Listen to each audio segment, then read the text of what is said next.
Order, order. I call Dame Caroline Dinage to move the motion. Thank you very much.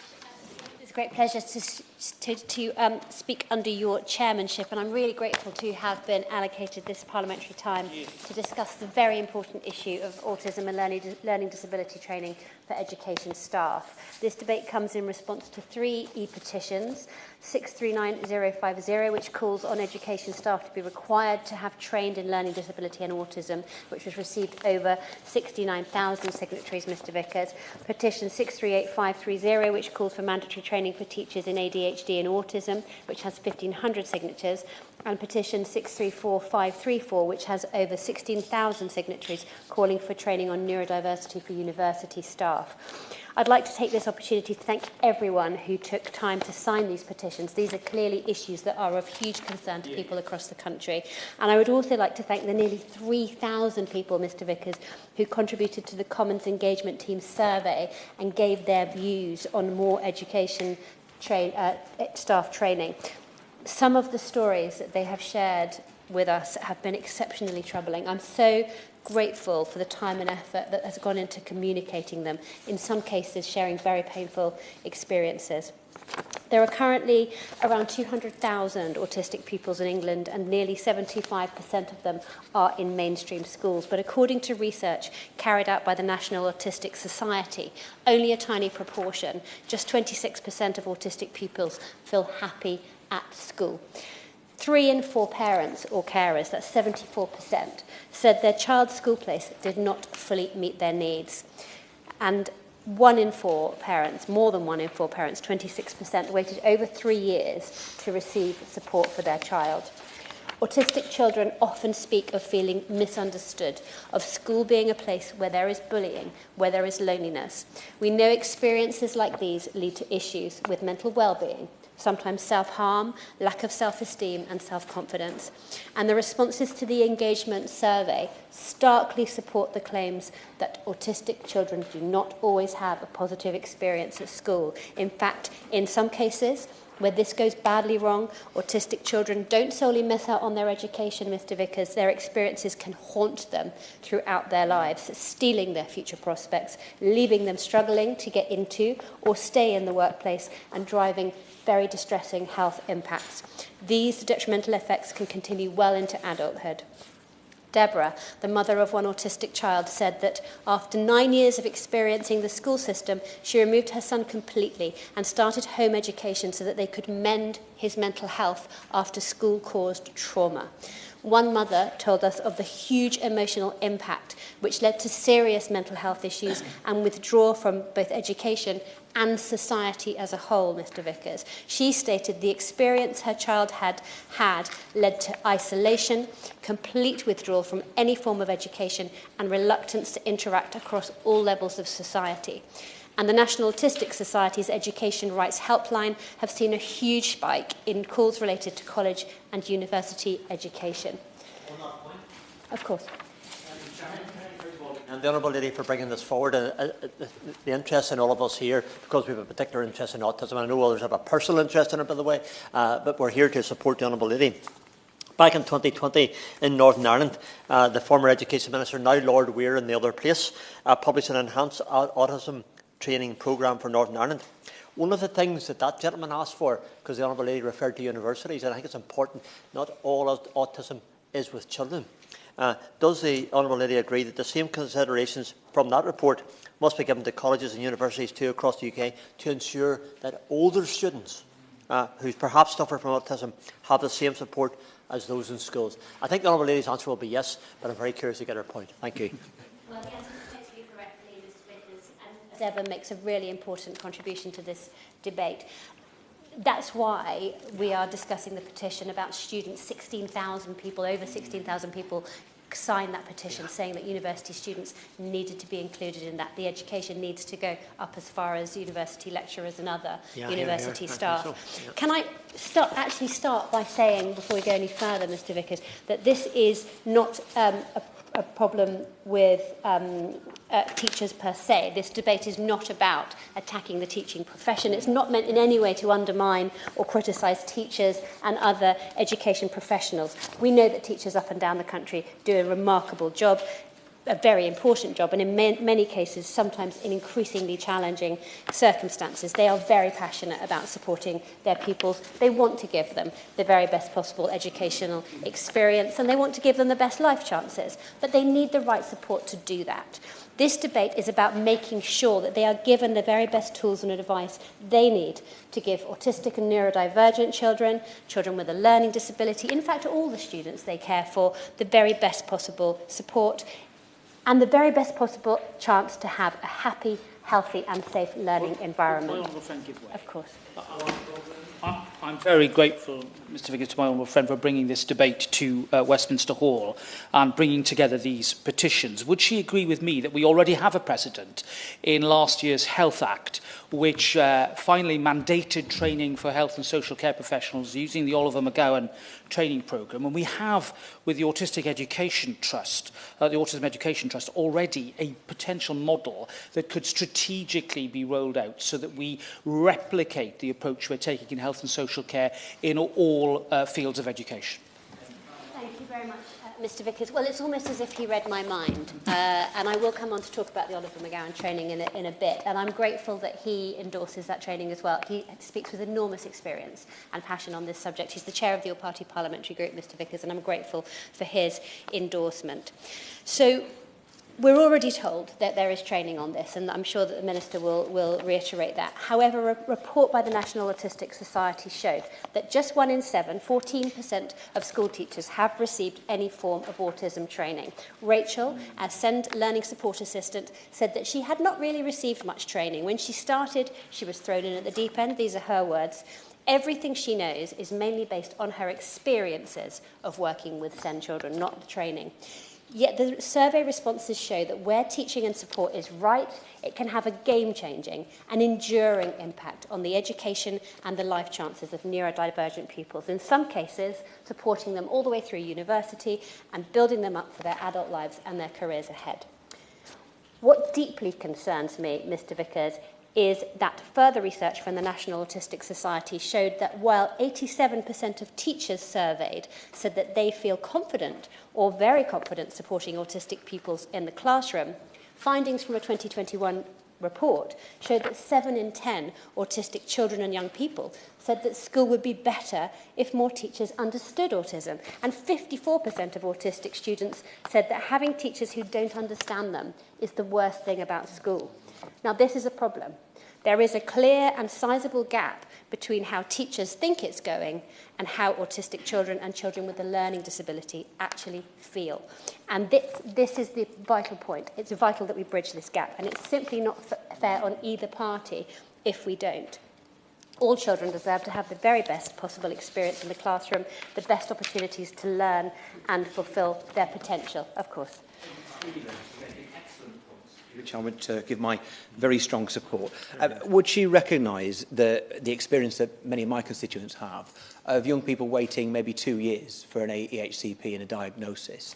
One of the things that occurs to me, and only really has become obvious recently, is that 50% of the young people on the books of child and adolescent mental health services in my part of Cumbria are those children with autism and ADHD.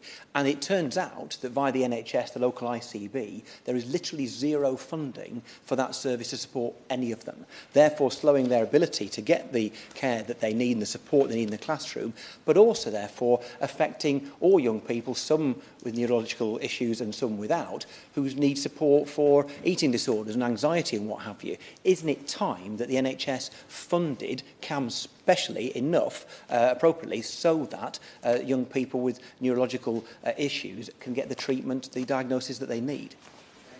I think he makes an excellent point, and there can't be a single member of Parliament among us who doesn't have some issues with local CAM services, sadly. But of course, I think early intervention, early recognition is so key to this and can stave off so many problems that come further down the line. And I wouldn't be doing teachers or pupils justice if I didn't refer to wider issues surrounding SEND provision and support for autistic children more broadly. We know there are simply not enough specialist SEND school places or trained professionals to cope with the increased need. Schools are required under the Equality Act to make adjustments, but there's only so much they can do with current provision. It takes an inordinate amount of time, as we've already heard, to secure an EHCP, and then for the associated funding to filter through to the educational establishment. I'll be right with you in 1 second. Meanwhile, schools are left picking up the tab, and in many cases picking up the pieces of offering incredibly intensive support to some children with very complex needs. My honourable friend for giving way, and can I commend her on this debate? It's very fitting and certainly much needed in our schools. Would my honourable friend agree with me that not only is this important in primary and post-primary, but absolutely vital to nursery and playgroup settings, because ultimately what is needed is these children need support and support measures in place as soon as they hit primary school. So really nursery and preschool provision is where the core of this needs to sit. Thank you. She must be Mystic Meg, Mr Vickers, because that's exactly what I'm going to come on and talk about next. Early years settings are a crucial place to start. She's hit the nail on the head. Early diagnosis and putting in place the building blocks of support from the outset can have a lifelong impact on a child's attitude to, interaction with, and the support they get from education settings, a lifelong impact on their well-being, actually.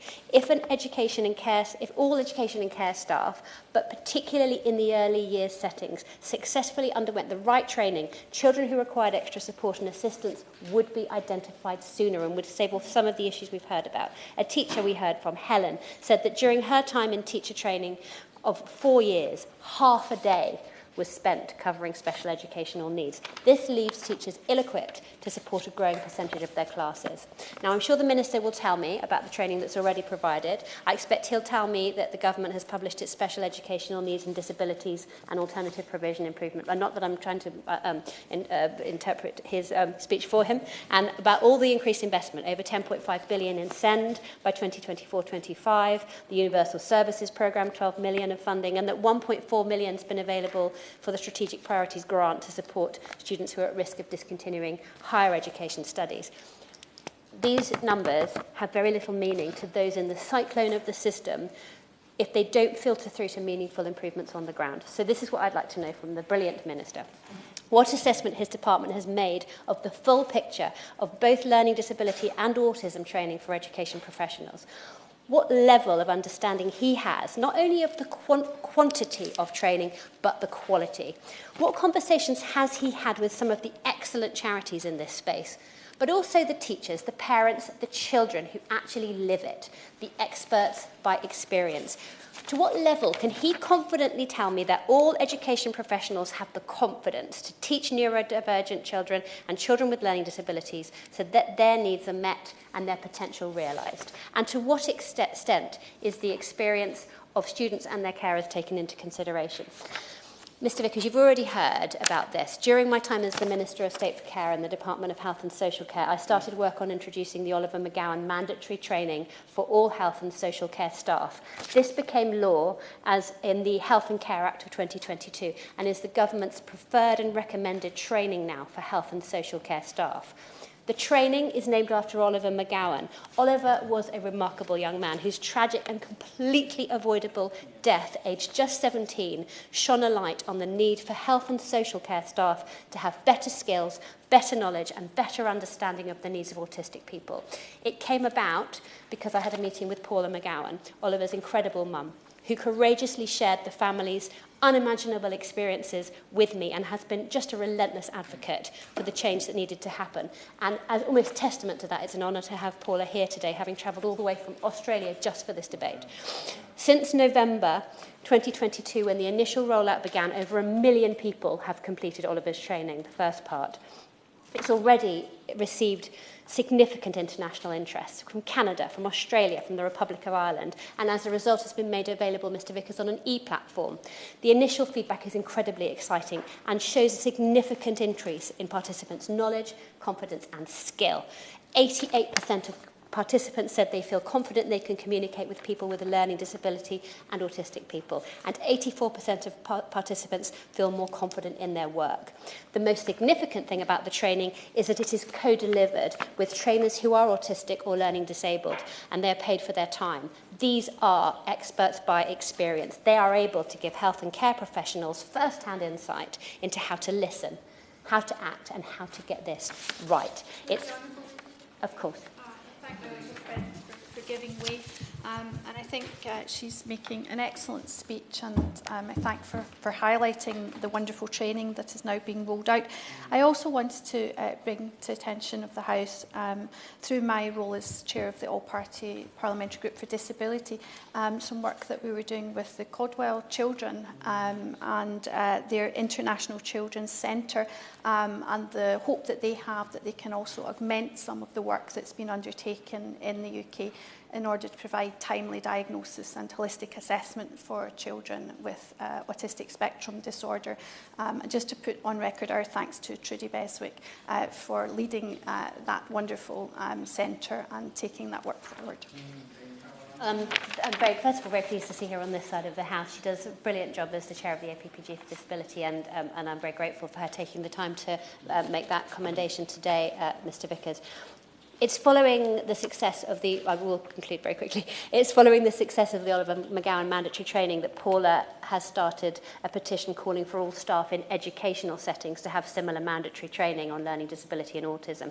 This training needs to start with professionals in early years settings, as I say, and go all the way through to colleges and universities. Teachers, lecturers, education staff must know how to adapt to their environment, how to listen to what young people are saying, how to understand, how to manage a sensory overload and crisis, how to know how to adapt communication to meet individual needs. George, a teacher, said, training is often focused on the symptoms rather than the sensory issues and the understanding behind it. While dealing with symptomatic behaviour is important, it can be difficult to understand some causes. So I'll just find my... Of course. Giving way. On this point of sensory overload, demands, anxiety, would she agree that part of the challenge is this discrepancy she described between what kids are seeing and what teachers are feeling they're doing? Part of the challenge is fully understanding what an autistic child or adult is actually seeing and having to deal with is quite difficult, and it requires significant time to fully understand the major challenges that lots of these kids are going through and often succeeding to push through despite the challenges they face.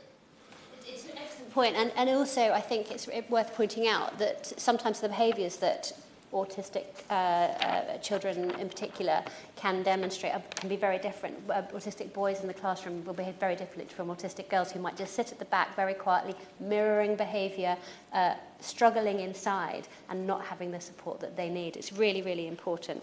So my final question is, has the Minister's Department considered the brilliant Oliver McGowan model of mandatory training, and what assessments he's made for how that would benefit education professionals? By making training mandatory, as is the case with health and care staff, no teacher will miss out, meaning every child has an equal opportunity to gain support. So I'd ask the Minister to reflect on these stories that I've shared today and those that we've heard from other members, and I ask, while his department is bolstering, no doubt, financial support, he considers the positive impact that mandatory training will have on education professionals and students.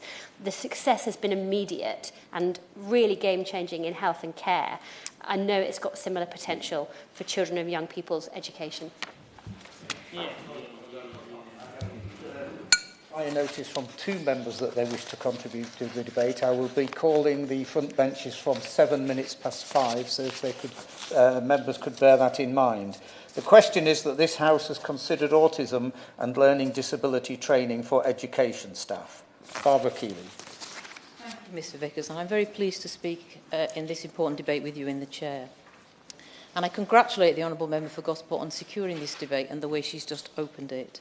And I would like to pay tribute to Paula McGowan for her persistence in campaigning for this debate and for all the work to get the original debate we held on this issue in 2018 and all the campaigning work she has done since then.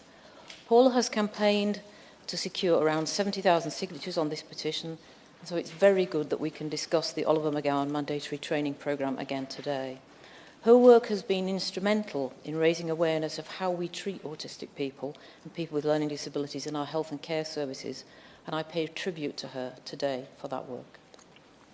In the debate which Paula helped to secure 5 years ago, I call for the government to treat the introduction of mandatory training as an urgent priority. The Oliver McGowan mandatory training programme has now been delivered to around 750,000 healthcare staff. I think the Honourable Lady said more than that, but that's the figure I have. And 200 people with a learning disability and autistic people have now been trained to deliver parts of the programme. And as we've heard, that is a very important part of it. Now, these are significant steps forward, but there is much more still to do.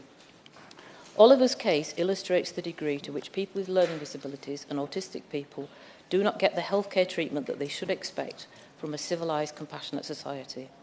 Oliver was a young man with a full life expectancy who had overcome many challenges to excel as a footballer, an athlete, and in his exams.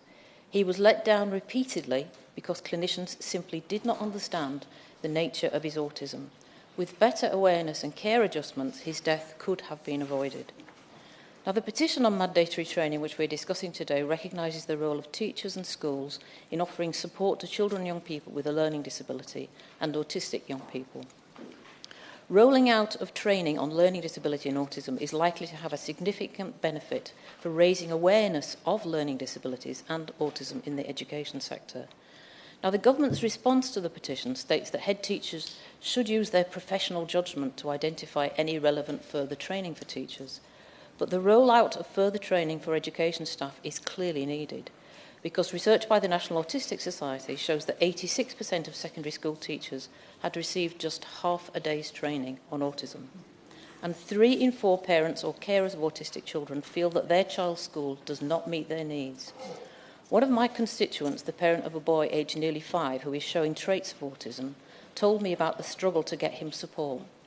She was told he is too naughty and he is limited to 2 hours school per day. My child is treated so differently and he is more aware of it now. This makes him want to act out as he thinks it's what's expected of him. He cries every day when he has to leave so many hours earlier than the other children. I think this is another reason he acts out, because every day he knows he will only get a couple of hours of play with everything. He is overstimulated and his behaviour is a lot worse during that time.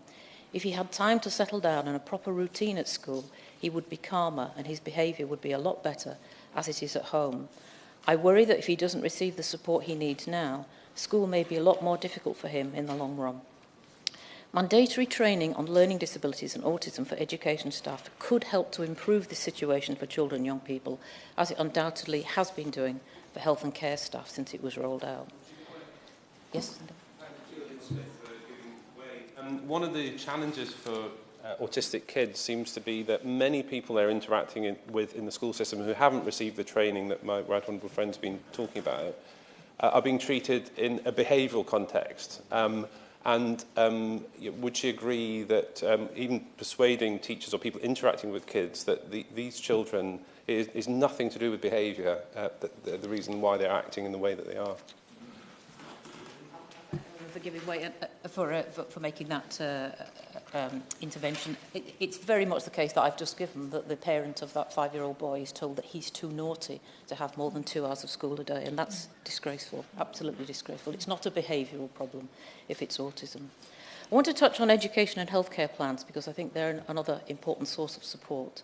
As we've heard, there are 200,000 school-age autistic pupils in England, but just 55% of them have an education and health and care plan.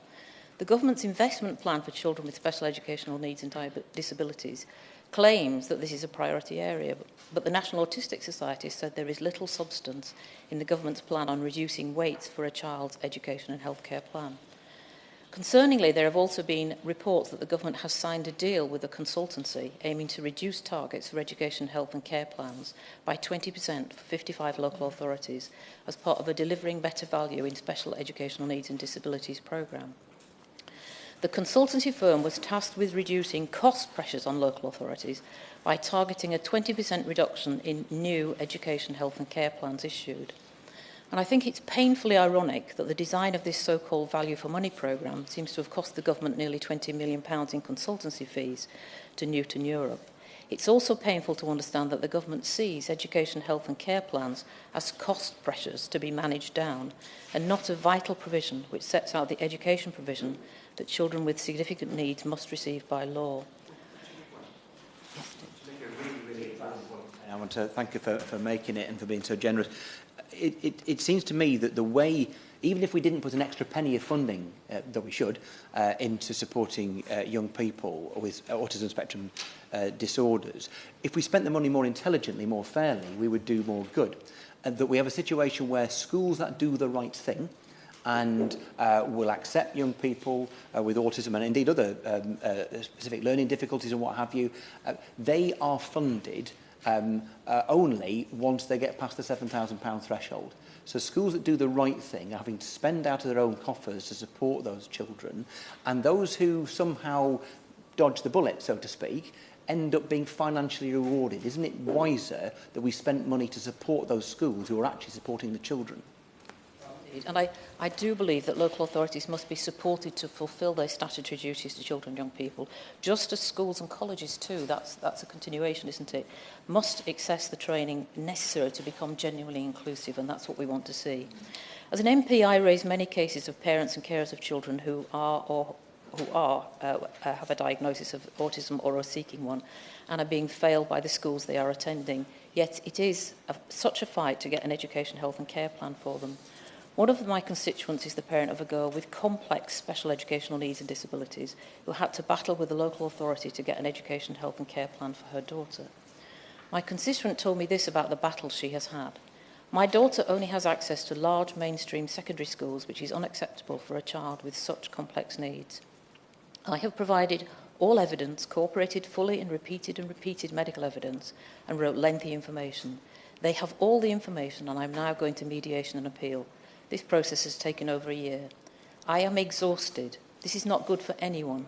I am not being heard, and I am fighting to safeguard my daughter. I have a child with complex additional needs. My time, care and attention should only be focused on her, but again, I have to prepare now for mediation.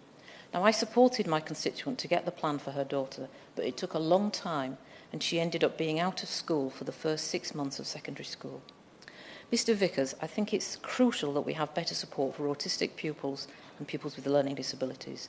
The Oliver McGowan mandatory training programme and education, health and care plans are both important elements in this. The government must do more to ensure that autistic people and people with learning disabilities can receive the education they need and that they're able to live long and independent lives in the community. Because sadly, far, far too many people, that is a distant dream. Thank you, Mr. Vickers. It's a pleasure to serve under your chairmanship. And can I congratulate my right honourable friend on leading today's petitions debate? And can I also place on the record my congratulations to the Minister in his place, this being my first opportunity to do so. I want to thank the 171 members of the public from Darlington who've signed the petition leading to today's debate. Now, Mr. Vickers, every single week in my surgery there is almost guaranteed to be at least one family who comes to see me with concerns related to neurodiverse conditions. It could be that they are awaiting an assessment, or there are difficulties with the relationship with the school, or it could be challenges over accessing medications. Each and every one of them are families trying to do the best for their children and seemingly having to battle for the best for their children. The day after I was elected, I was stopped in the street by 3 mothers in Darlington town centre. One of the mothers asked me what I was going to do to help their families with autistic children. I must confess to knowing very little about autism at that time, and so I resolved to find out more and do all that I could to support them. That learning continues, and only last week I was pleased to attend the Understanding Autism training for parliamentarians organised by the National Autistic Society. I established the Darlington Autism Forum for parents of autistic children and have organised multiple round-table meetings with our local mental health trust and parents. I've visited Daisy Chain, a local charity who provides help and support to families facing these challenges, and I've visited places such as the Mackenzie Thorpe Centre in Redcar, operated by the North East Autism Society, to see the amazing work they do with children. Would you give way? I'd be happy to give way. I congratulate my colleague on the work he's doing in his constituency with families, because is it not important, and would he agree, that standing up for families who have autistic kids, neurodiverse kids, amazing kids that they are supporting, can be really challenging, and often those parents are judged by others on how they're handling very difficult situations, and they themselves need significant support. I'm very grateful to my honourable friend's intervention. He makes an incredibly important point. We in this place are sent here to stand up for our constituents, and there can be nobody more important, in my view, than those families facing the battles of looking after an autistic child. Mr Vickers, as a constituency MP, I have visited almost every school in Darlington, 2 left to go, and those visits almost always involve a discussion about children with special educational needs and autism. It is clear to me that there are growing numbers in every single one of our schools, putting pressure on the staff, some of whom are not necessarily specialists in the conditions.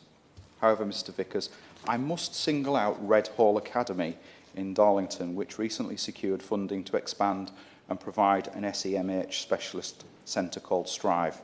They and others are doing fantastic work in Darlington. I have been disappointed to learn through written parliamentary questions that the Department for Education holds no national records of the training undertaken by teachers into these conditions. And whilst I welcome the government's recent announcements of additional funding, and in particular the new 40-place school in Darlington, which will be delivering special educational needs places, my primary concern remains for those pupils already in our mainstream schools and the support that they need to receive. Mr Vickers, the backlog in assessments is frankly a scandal, with families having to wait sometimes up to 3 years to be seen. Whilst I acknowledge that there are a range of helps and supports available whilst assessments are awaited, getting children into the right school place with the necessary specialists is part of the solution. Having those staff properly trained, the key has to be clearing the backlog of assessments.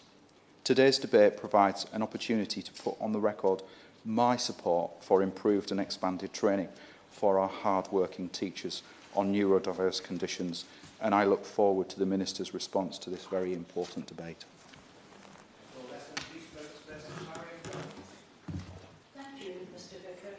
Vickers, and it's a pleasure to serve under your chairmanship. And I want to congratulate the Honourable Lady for securing this important debate. Mr Vickers, I have a personal interest in this subject, having many years ago, as a reasonably experienced further education lecturer, being faced with having a young man who was severely autistic, and I didn't know what to do. Now, things have changed a bit since those days, and like the Honourable Member for Darlington, I've undertaken autism training, and I think it's really important that we get out into the general public, as well as in schools, an awareness of autism. And it is really very difficult to listen to some of the stories and some of the references being made by the Honourable Member for Worsley and Eccles South, because I think we all know that this does happen, and although none of us want it to happen anywhere. In Scotland, Mr Vickers, in their recent programme for government, the Scottish Government have outlined their commitment to work with teachers to provide additional professional learning opportunities while seeking to build on the additional support for learning plan. I often think, after being a member of the Education Select Committee when I first came here, that it is easier to make big changes in a small country like Scotland with one main type of school, local authority schools, than it is in England with the many varieties of schools that you have and the number of local authorities involved. The Scottish Government is really proud, as am I, of their investment in education. And it's really important that every pupil gets the best education possible for them.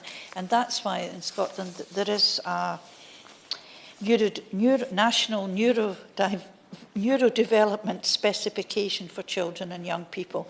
And that's actually based on the Scottish Government thing called Getting It Right for Every Child, GIRFIC. And I've talked about that particular approach in this place before. I think it is really important that the same kind of education is given across the piece. And the neurodevelopmental specification makes it clear that support should be in place to meet the child or young person's requirement when they need it, rather than being dependent on a formal diagnosis. And I think that is particularly important. Parents often know best what's best for their child, and that's no matter in which part of the United Kingdom they live. The Scottish Government's additional support for learning legislation very clearly places education authorities under duties to identify, provide for and review the support needs of their pupils. In 2021, 2 years ago, the Scottish Government published the Autism in Schools Action Plan, and the majority of the actions are complete. Several of the actions, such as the funding of professional learning resources like the Autism Toolbox, are intended to be ongoing to reflect best practice and current research in this area. And the Scottish Government have outlined their commitment to work with teachers to provide additional professional learning opportunities while seeking to build on the additional support plan for learning. It's really important, Mr Vickers, that autistic pupils and those with other learning difficulties are treated equitably with others in their class. It's also very important that it's not just teachers who are involved in training for something like autism. So there's a pupil support staff working group that in Scotland, that they listen to the pupil support, the people who work in schools, and they are often the staff who deal most with autistic children. And it's really important as well that they have the training and should have it. Yes, certainly. Would you agree that it is not just teaching support, but it's dinner providers, food providers, janitor staff, everybody that interacts with a child at a school to be able to deal with whatever part of the spectrum that child is on? And I absolutely agree. Raising autism awareness is so important right across the spectrum, but especially in a school where there should be a nurturing and welcoming environment for all pupils. The teaching standards in Scotland are set by the General Teaching Council, and they require teachers to be able to identify and respond appropriately to pupils with difficulties in or those who have barriers to learning. And in 2021, their professional standards, there's now a specific recognition of additional support needs, and that is really important. Teachers now can't be registered without that. I referred earlier, Mr Vickers, to my experience, and it was really difficult because I was presented with a young autistic man who was accompanied by a care worker, and I had no idea what to do. Things have changed in the intervening years. But actually, one of the things I think it's worth mentioning is that the other students in my class really benefited after a year of this young man being in class with them, and they became much more aware and much more supportive of him. So it is important, I think, that all autistic children are allowed mainstream where, I'm going to say necessary, but that's not the word, where appropriate, because mainstream pupils and students learn as much as the autistic person themselves. Surely. Okay. But I will be careful, Mr. For giving way again. But on this point of different children in mainstream education and how they deal with autistic children, as well as all the challenges many autistic children have, they have a huge opportunity through many of the aspects of neurodiversity that provide them the ability to excel. And I think it's so important, and would you agree that stressing the positives as well as the challenges that they face is absolutely critical?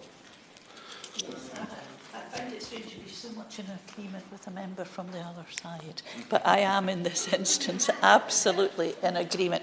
I was in a school myself on Friday talking to 5th and 6th year pupils, and at the very end a young lady came up and said to me, "I'm autistic and I want to know what you're going to do about this. Do you know about this society?" And I'd never heard of them, but I will take that on board. And I felt real pride and pleasure in the fact that she was quite determined to use her autism as a way to approach her MP and to be very proud of the fact that she was autistic and she knew more about the subject than I did. So, Mr Vickers, I appreciate the hand-winding signals, so I am going to wind up and just say it's really important that money is spent in schools to good effect, and that's why I'm really proud that in Scotland we spend more per pupil than we do anywhere else in the UK. And I think the government needs to look at training for teachers in England, because this is what this debate's about, and for support workers, and to look perhaps at the Scottish example and see what they can learn from it. Thank you very much, Mr Vickers. It's a pleasure to serve under your chairmanship, and I congratulate the Honourable Member for Gosport on securing this important debate, and I'd like to thank everybody who has signed petitions to push this issue forward.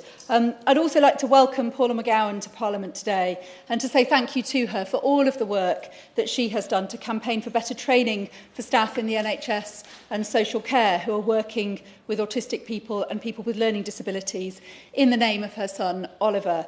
Oliver's campaign has achieved so much progress, and the way that Paula has turned her unimaginable pain into action on behalf of other families is inspirational.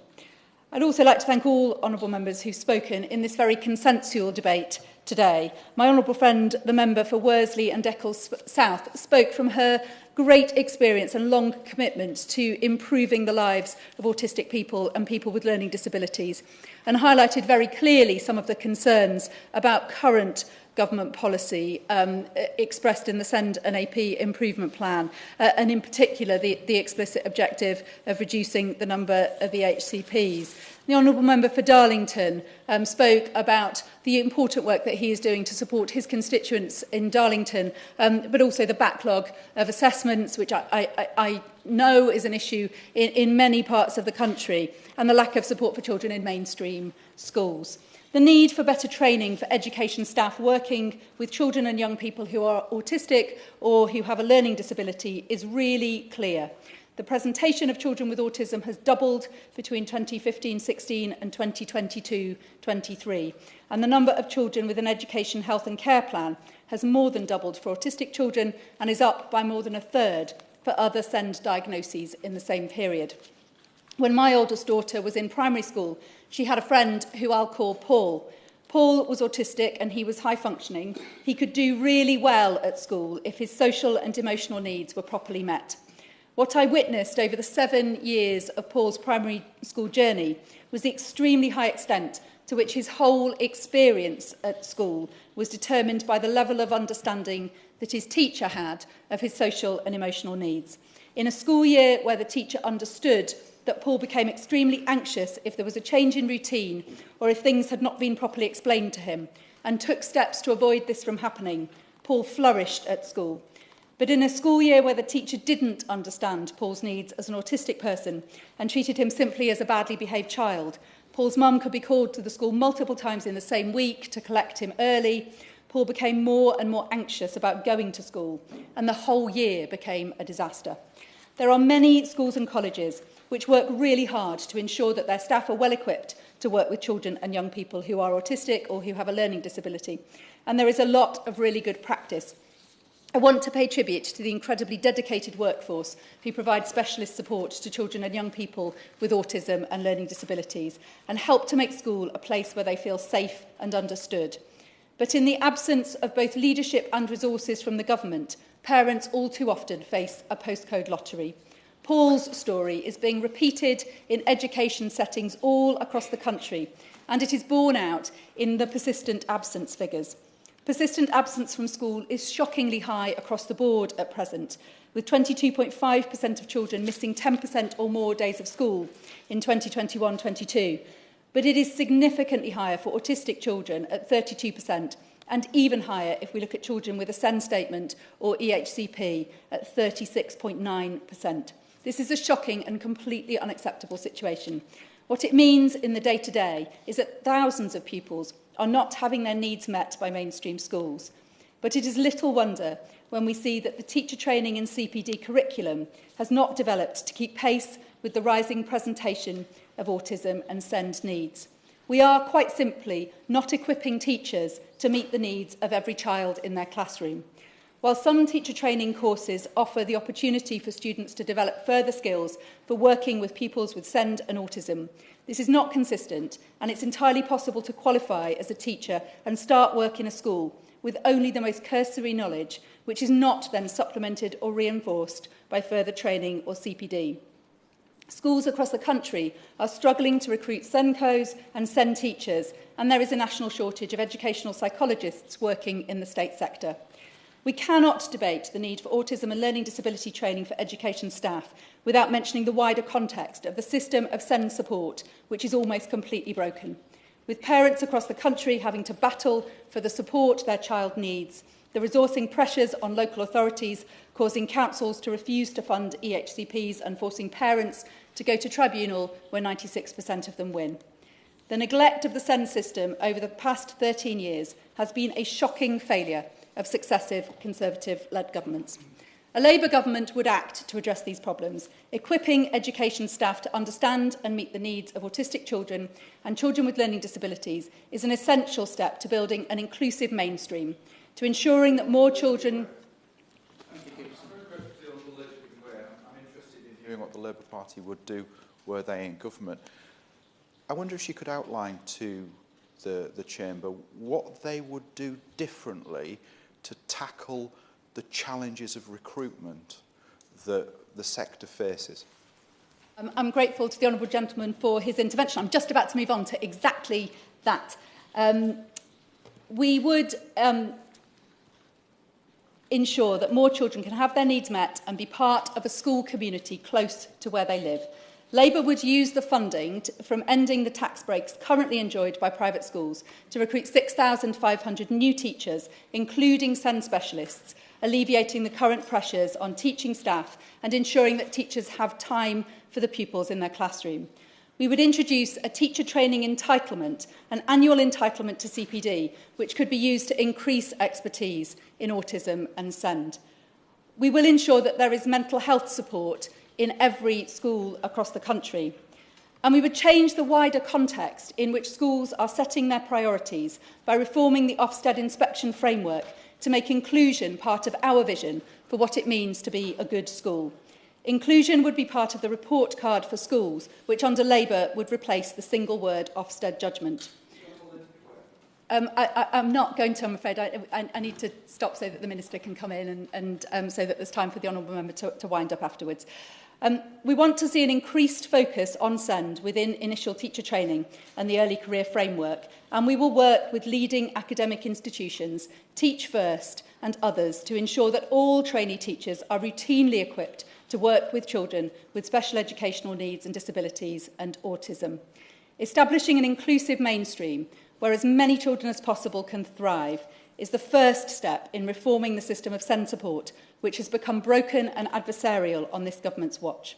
A Labour government will deliver the support that is so urgently needed. And to the Honourable Gentleman's point about the recruitment and retention crisis, we recruit and retain staff into any part of the public sector when we work from the centre of government to make their working environment tolerable and to relieve the day-to-day pressures that we are under. And the measures that I've outlined today, and there is more to talk about as well, will start that work of repairing this part of our public services, which is so important and which is so vital for some of the most vulnerable children, but also some of the most special and talented children all across our country. Minister, thank you very very much, Mr. Vickers. It's a pleasure to serve under your chairmanship, and I'm grateful to my honourable friend, the member for Gosport, for securing a debate on such an important subject. She's played an instrumental role in mandating learning disability and autism training across the health and care sector, and rolling out the Oliver McGowan mandatory training. I know my colleague, the Secretary of State for Education, who championed this as a minister in the Department for Health, is an equally strong advocate for this training. I'd also like to thank Oliver's family for their tireless dedication to this issue. They went through what no family should have to go through, and I share their passion for ensuring that dedicated and hard-working professionals have the knowledge, skills and expertise to provide the right support and try and ensure that no family experiences the same. And I hope I might get the opportunity to meet Paula in a moment. I'd like to start by addressing the questions the member for Gosport posed. She predicted some of what I will say, not all of what I will say, in answer to her question on the picture of both learning disability and autism training for education professionals. Teachers in schools focus on SEND at each stage of their training. To be recommended by an accredited provider for qualified teacher status, trainees must demonstrate that they meet the teacher standards at the appropriate level. Both the initial teacher training core content framework and the early career framework outline what trainee and new teachers should learn, including content on adaptive teaching for children with special educational needs. The Universal Services Programme, which she touched on, provides SEND-specific training for the school and college workforce. So far, 6,600 school and college staff have accessed free online training modules, and 81 schools and 135 colleges have identified and led their own SEND-focused school improvement project. And since Universal Services were launched in 2022, over 100,000 education professionals have undertaken autism awareness training through the Autism Education Trust Train the Trainer model. And as it happens, if she didn't know this, the largest take-up of the programme's range of online units has been within the Honourable Member's own local authority of Hampshire, which I assume is in part due to her advocacy on this issue. Our SEND and alternative provision practitioner standards, which are going to focus on supporting frontline practitioners in mainstream settings, will include a practitioner standard on autism. And we will publish the first 3 practitioner standards by the end of 2025. Regarding what the level of understanding we have is as a department of not only the quantity of training but the quality, in the summer, Ofsted carried out full inspections on all 6 lead providers of the early career framework that I've referred to. All of them got a positive Ofsted judgment, with 4 of the 6 being awarded an outstanding judgment. And surveys from the Universal Services Programme have consistently highlighted the positive impact of it.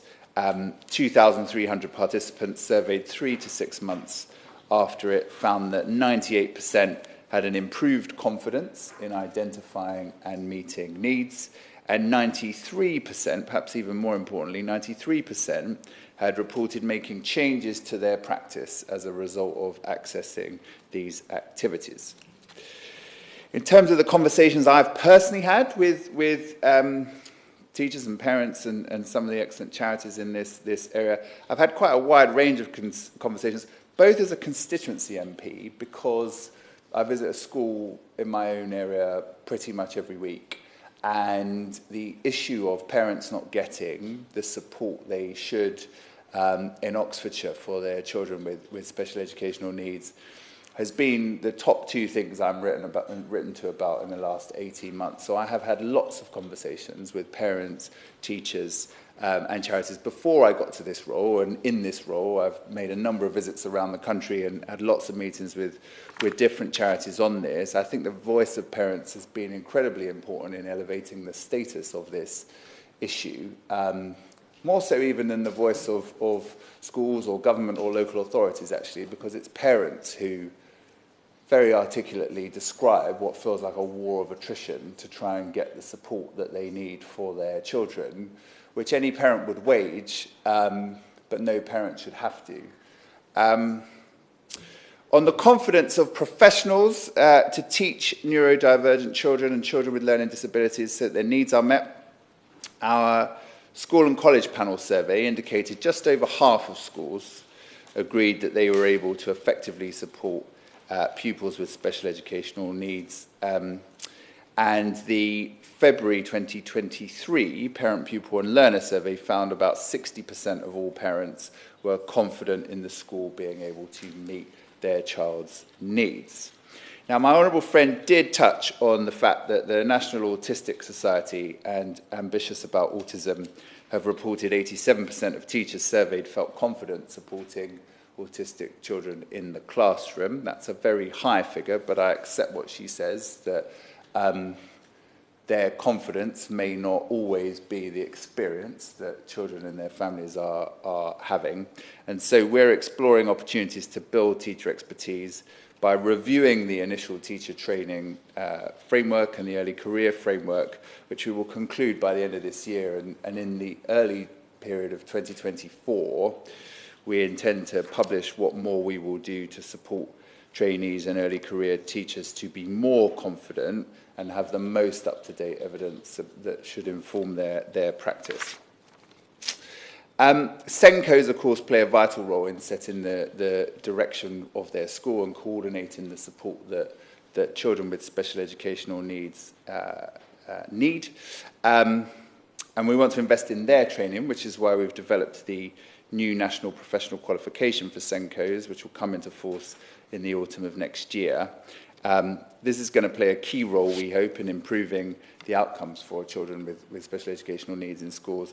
But we've also, and this has been hugely popular, we've also committed to funding 7,000 early years staff to gain an accredited level 3 SENCO qualification, because the earlier, everybody in this room knows this, the earlier we can identify need, the better.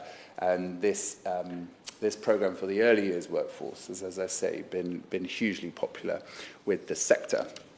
Turning to some of the other points made, to the Honourable Member for Worsley and Eccles South Point, we are not targeting a 20% reduction in EHCPs or the growth of EHCPs or any target of that nature whatsoever. We do want children to get the support that they need at an early enough stage and without them needing to have an EHCP in order to get that support. But we have no such target, and I refer her to my letter to the Education Committee on that point, where I clarified that to them. I'm not sure I've got the time because I've got to stop at 28, so I'm going to skip through. But I'm happy to talk to her after. No, I'm happy to write to her. My honourable friend, the member for Darlington, I congratulate him on all the work he's doing, including setting up a forum for families who have somebody with autism in the family. That's typical of his work as a local champion. And like my honourable friend, the member for Skipton and Ripon, he has brought in to this debate the voice of families, which is the most important voice when we are discussing these issues. More broadly, the Department for Education has worked closely with the Department for Health and Social Care to develop a refreshed cross-government autism strategy, which was published in 2021, backed by over £74 million. And this year, the Department for Health and Social Care has allocated £4.2 million to improve services for autistic children and young people, including assessment services and through the Autism in Schools programme. So there is a lot happening as part of the £2.6 billion special educational needs and AP reform programme. Of course, there's more to do, but I'd like to thank my honourable friend for bringing this debate, thank all of those professionals and those parents who are working so hard to support children with these conditions, and I look forward to working with the honourable members in this place on how we can ensure that these children get the support they need at an early enough stage. Then Caroline to wind up. Thank you very much, Mr Vickers. Very kind of you to call me just to say a few words at the end. I'm grateful to the Minister for his response. It's very clear that he cares passionately about this. He set out a few details which will go some way towards offering an element of reassurance, but I'd just like to quickly sum up. This whole point today was not about knocking the government. It's not about scoring any cheap party political points, and it's certainly not about undermining our education professionals. I know the Minister cares deeply about this. I know that education staff up and down the country care passionately about getting this right, but they need the right support, they need the right tools to do this. They want the right knowledge to be able to do it. And we don't need to reinvent the wheel to be able to provide that. The Oliver McGowan training is already there. It's already making a difference. It trains all health and care staff. We heard earlier about the importance of not just those who are sort of higher up the food chain, in the sort of academic food chain, in the way it works in health and care. It's based upon people's interaction with patients, how likely they are to interact with patients, not their seniority in an organisation. And that would be the same with children and young people. And I draw the Minister's attention once again to that disparity between how teachers think it's going and how children and their parents think it's going. There is so much at stake here. Our young people's education is at stake, their well-being is at stake, their futures are at stake. The Oliver McGowan training was one of the most important things that I got involved with in my time as a minister in health in anywhere. I'd encourage the minister to meet with Paula to talk about this further, because this model is outstanding. Considered autism and learning disability training for education staff. As many of that opinion say aye. To the contrary, no. I think the ayes have it. The ayes have it. Order, order.